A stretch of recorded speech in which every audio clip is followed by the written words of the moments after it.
anyway, because kids change schools in the course of their life, but that can then kind of rock the boat in the house.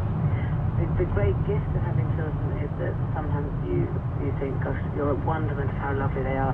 But the downside to having children, especially as a woman, you embrace guilt in a way that you've never really understood was possible the minute they're born. So whatever happens to your children, you're going to feel guilty.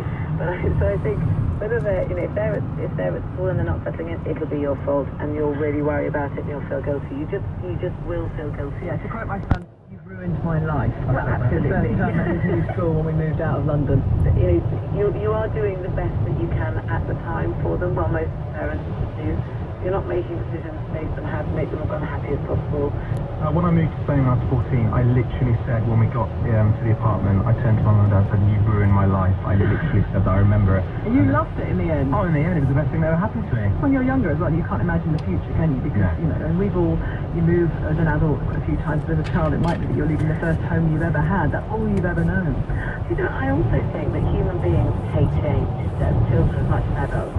But we don't like change. We like things, even if it's rubbish, we'd rather it stay the way it is and then it got better. And if you just look at the population out there and what people feel, people doing building work, even if it's actually going to be nicer, they just don't want it to be any different to how it is.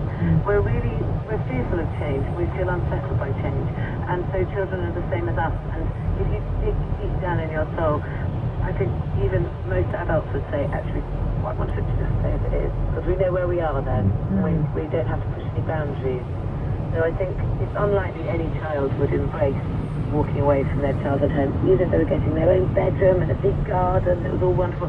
They'd rather it was the way it was. Yeah. My kids say we miss the old house, even though we've got a bigger house, it's nicer.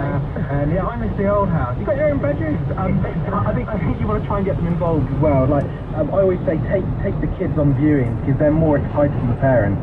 But just don't let them touch stuff because they tend to break it. And what if you just really don't like it and you can't? Lucy's had a turnaround in a year, and people have said to me when we first moved out to the country, they said you've just got to go through your first winter. That's a rite of passage. After a year, you'll feel a lot better. But what if you don't?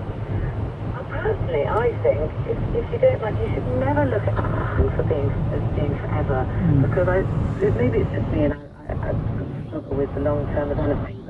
But I think if you think anything is forever, it's absolutely terrifying. Whereas it isn't forever. It's until you don't like it and you go and do something else.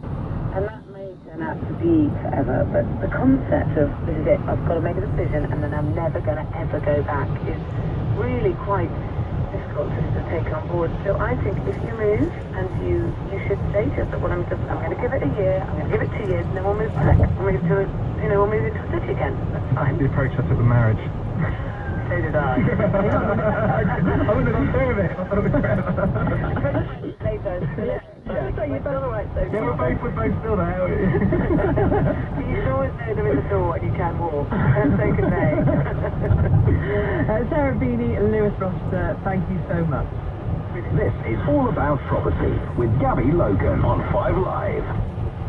So we've seen how technological change can shake up how we do things. Online property listing and searching has transformed house buying. But what other changes lie ahead? What might the housing market be like in 15 or 20 years from now? How might it be for our children? Johnny Morris is the Director of Research for Countrywide, the UK's